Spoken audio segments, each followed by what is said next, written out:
ನಮಸ್ತೆ ವೀಕ್ಷಕರೇ, ವಿರಾಟ್ ನ್ಯೂಸ್ ಚಾನಲ್ಗೆ ನಿಮ್ಮೆಲ್ಲರಿಗೂ ಸ್ವಾಗತ. ರಾಜ್ಯದ ಪಡಿತರ ಚೀಟಿದಾರರಿಗೆ ಒಂದು ಸಿಎಂ ಸಿದ್ದರಾಮಯ್ಯನವರು ಒಂದು ಗುಡ್ ನ್ಯೂಸ್ ಅನ್ನು ಕೊಟ್ಟಿದ್ದಾರೆ ಅಂತಲೇ ಹೇಳಲಾಗ್ತಾ ಇದೆ.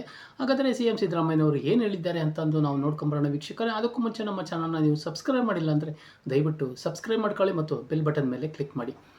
ರಾಜ್ಯದ ಪಡಿತರ ಚೀಟಿದಾರರಿಗೆ ಸಿಎಂ ಸಿದ್ದರಾಮಯ್ಯನವರು ಸಹ ಸಿಹಿ ಸುದ್ದಿ ನೀಡಿದ್ದಾರೆ. ಈಗಾಗಲೇ ರಾಜ್ಯದ ಜನತೆಗಾಗಿ BPL ಕುಟುಂಬಗಳಿಗೆ 10 kg ಅಕ್ಕಿ ಉಚಿತವಾಗಿ ವಿತರಿಸುವ ಅನ್ನಭಾಗ್ಯ ಎನ್ನುವ ಮಹತ್ವದ ಯೋಜನೆ ಜಾರಿ ಮಾಡಲಾಗಿದ್ದು, ಇತ್ತೀಚೆಗೆ ಇದರಲ್ಲಿ ಮಹತ್ವದ ಬದಲಾವಣೆಯನ್ನು ಸಹ ಸಿಎಂ ಸಿದ್ದರಾಮಯ್ಯನವರು ಮಾಡಿದ್ದಾರೆ ಅಂತಲೂ ಸಹ ಹೇಳಲಾಗ್ತಾ ಇದೆ. ಇದೀಗ ಹೆಚ್ಚುವರಿಯಾಗಿ 5 kg ಅಕ್ಕಿಯ ಬದಲು ಇಂದಿರಾ ಆಹಾರ ಕಿಟ್ ನೀಡಲಾಗುತ್ತಿದೆ. ಈ ಕಿಟ್ನಲ್ಲಿ 5 kg ಅಕ್ಕಿ, ತೊಗರಿಬೇಳೆ, ಅಡುಗೆ ಎಣ್ಣೆ, ಸಕ್ಕರೆ ಮತ್ತು ಉಪ್ಪು ಸೇರಿದಂತೆ ಇತರೆ ದಿನಸಿ ಇರಲಿವೆ ಅಂತಂದು ಈ ಬಗ್ಗೆ ಸಿಎಂ ಸಿದ್ದರಾಮಯ್ಯನವರು ಮಹತ್ವದ ಸೂಚನೆಯನ್ನು ಸಹ ನೀಡಿದ್ದಾರೆ. ಇಂದು ಇಂದಿರಾ ಆಹಾರ ಕಿಟ್ ಯೋಜನೆ ಅನುಷ್ಠಾನ ಕುರಿತು ಸಿಎಂ ಸಭೆ ನಡೆಸಿದ್ದಾರೆ. ಅನ್ನಭಾಗ್ಯ ಯೋಜನೆ ಅಡಿಯಲ್ಲಿ ಹೆಚ್ಚುವರಿ 5 kg ಅಕ್ಕಿ ಬದಲು ಇಂದಿರಾ ಆಹಾರ ಕಿಟ್ ವಿತರಿಸುವ ಕುರಿತು ಈಗಾಗಲೇ ಸಂಪುಟದಲ್ಲಿ ನಿರ್ಣಯ ಕೈಗೊಳ್ಳಲಾಗಿದೆ. ಈ ಯೋಜನೆಯಡಿ ಕುಟುಂಬದ ಸದಸ್ಯರ ಸಂಖ್ಯೆ ಅನುಗುಣವಾಗಿ 5 kg ಅಕ್ಕಿ ಬದಲಿಗೆ ತೊಗರಿಬೇಳೆ, ಸೂರ್ಯಕಾಂತಿ ಎಣ್ಣೆ, ಸಕ್ಕರೆ, ಉಪ್ಪು ನೀಡಲಾಗುವುದು ಎಂತಂದು ಈ ಮೂಲಕ ಒಂದು ಸ್ಪಷ್ಟನೆಯನ್ನು ಸಹ ಸಿಎಂ ಸಿದ್ದರಾಮಯ್ಯನವರು ಒಂದು ಸೂಚನೆಯನ್ನು ಸಹ ಕೊಟ್ಟಿದ್ದಾರೆ. ಇಂದಿರಾ ಆಹಾರ ಕಿಟ್ಗಳ ಈ ತಿಂಗಳ 466 ಕೋಟಿ ರುಗಳ ವೆಚ್ಚ ಆಗಲಿದೆ ಅಂತಲೂ ಸಹ ಈ ಸಂದರ್ಭದಲ್ಲಿ ತಿಳಿಸಿದ್ದಾರೆ.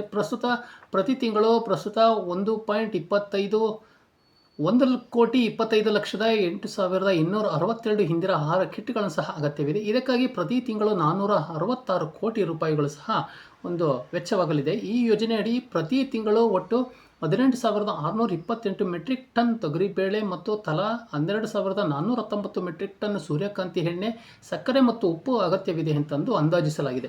ಆಹಾರ ಕಿಟ್ನಲ್ಲಿ ಪೌಷ್ಟಿಕಾಂಶಗಳಿಂದ ಕೂಡಿರುವಂತಹ ತೊಗರಿಬೇಳೆ ಗರಿಷ್ಠ ಪ್ರಮಾಣದಲ್ಲಿ ನೀಡಲು ಸಹ ಕ್ರಮ ಕೈಗೊಳ್ಳಬೇಕು ಎಂತಂದು ಸಹ ಈ ಸಂದರ್ಭದಲ್ಲಿ ಸಿಎಂ ಸಿದ್ದರಾಮಯ್ಯನವರು ಒಂದು ಸೂಚನೆಯನ್ನು ಸಹ ಕೊಟ್ಟಿದ್ದಾರೆ. ನಾಫೆಡ್, NCCF-ನಂತಹ ಕೇಂದ್ರ ಸರಬರಾಜು ಸಂಸ್ಥೆಗಳ ಮೂಲಕ ಅಥವಾ ಖರೀದಿ ಪ್ರಕ್ರಿಯೆಯನ್ನು ಸಹ ಪಾರದರ್ಶಕವಾಗಿ KTPP ಅನ್ವಯ ಕ್ರಮ ಕೈಗೊಳ್ಳಬೇಕು. ಉತ್ತಮ ಗುಣಮಟ್ಟದ ಆಹಾರ ಸಾಮಗ್ರಿಗಳನ್ನು ಪೂರೈಸಲು ಕ್ರಮ ಕೈಗೊಳ್ಳಬೇಕು ಎಂತಂದು ಸಹ ಯಾವುದೇ ಕಾರಣಕ್ಕೂ ಗುಣಮಟ್ಟಗಳಲ್ಲಿ ರಾಜಿಯಾಗಬಾರದು. ಅದೇ ರೀತಿಯ ಅಳತೆಯಲ್ಲಿ ಸಹ ಹೆಚ್ಚು ಕಡಿಮೆ ಆಗದಂತೆಯೇ ಎಚ್ಚರಿಕೆ ವಹಿಸಬೇಕು ಎಂತಂದು ಸಹ ಒಂದು ಎಚ್ಚರಿಕೆಯನ್ನು ಸಹ ಸಿಎಂ ಸಿದ್ದರಾಮಯ್ಯನವರು ಈ ಸಂದರ್ಭದಲ್ಲಿ ಕೊಟ್ಟಿದ್ದಾರೆ.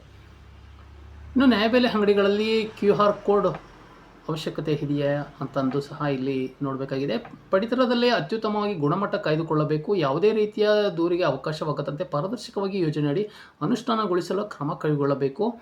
ಪ್ರತಿ ನ್ಯಾಯಬೆಲೆ ಅಂಗಡಿಯಲ್ಲಿಯೂ ಸಹ QR ಕೋಡ್ ಸ್ಕ್ಯಾನ್ ಮಾಡಬಹುದಾಗಿದೆ. ತಂತ್ರಾಂಶಗಳನ್ನು ಸಹ ಅಳವಡಿಸಿ ಅದರ ಆಧಾರದ ಮೇಲೆ ಪಡಿತರ ಚೀಟಿದಾರರನ್ನು ಇಂದಿರಾ ಕಿಟ್ ವಿತರಣಾ ಕ್ರಮಗಳನ್ನು ಸಹ ಕೈಗೊಳ್ಳಬೇಕು. ಸರಬರಾಜು ಆದ ಕಿಟ್ಗಳಲ್ಲಿ ನಿಗಮದ ಗೋದಾಮು ಮತ್ತು ಸಗಟು ಮಳಿಗೆಗಳ ಮೂಲಕ ನ್ಯಾಯಬೆಲೆ ಅಂಗಡಿಗಳಿಗೆ 10ನೇ ತಾರೀಕಿನೊಳಗೆ ವಿತರಣೆ ಮಾಡಬೇಕು ಎಂತಂದು ಸಿಎಂ ಸಿದ್ದರಾಮಯ್ಯನವರು ಒಂದು ಸೂಚನೆಯನ್ನು ಸಹ ಕೊಟ್ಟಿದ್ದಾರೆ.